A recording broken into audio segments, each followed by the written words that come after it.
He was 17 years old. He was a junior in high school. He was a hockey player. Then came that moment, a split-second distraction, no seatbelt. It was December 21st, 1997. Sean Wieland, behind the wheel to help a friend move, was the most severely injured. At that point in time, they really didn't think he was going to live. We had talked to the brain surgeon, and he said, well, Sean might live, but if he does, he's going to be a vegetable. Doctors were wrong. What's it like watching your parents go through everything? Tell me about your parents and what that's like. It was very difficult for them to hear the news.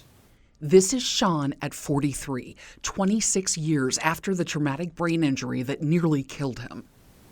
I love them so much.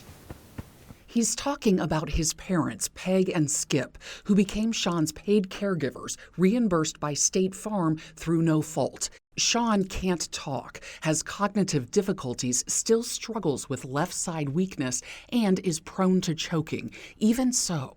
I mean, he's a miracle, thanks to auto no fault. But then came no-fault reform, and despite courts ruling that the new law does not apply to injuries that happened before its passage in 2019. They cut the benefits to just ridiculous levels. They told the family they couldn't provide more than 8 hours of care a day, which of course he needs 24/7 care. Nick Andrews said State Farm stopped paying the Wielands altogether for months. It was really bad. We had, I maxed out credit cards. We borrowed money from family. It just wasn't enough. It wasn't fair. It wasn't right. A jury agreed and ordered State Farm to reimburse the Wielands $500,000. The judge later bumped that up to $1 million with attorney's fees, costs, and interest.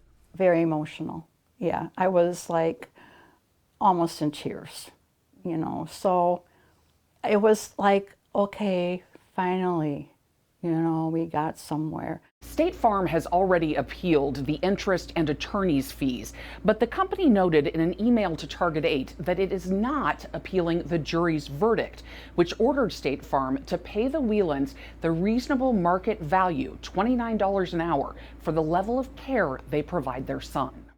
I think that the Wielands view what they're doing as hopefully benefiting others. It can happen to you.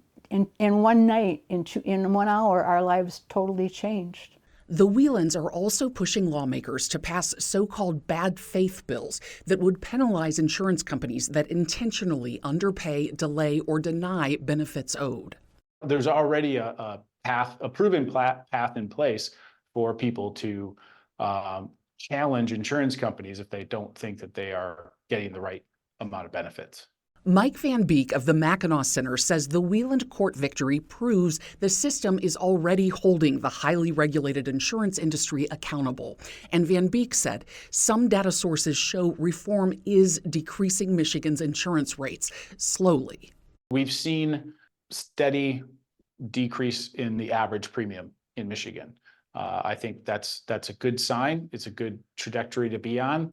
But at what cost, ask the Wielands.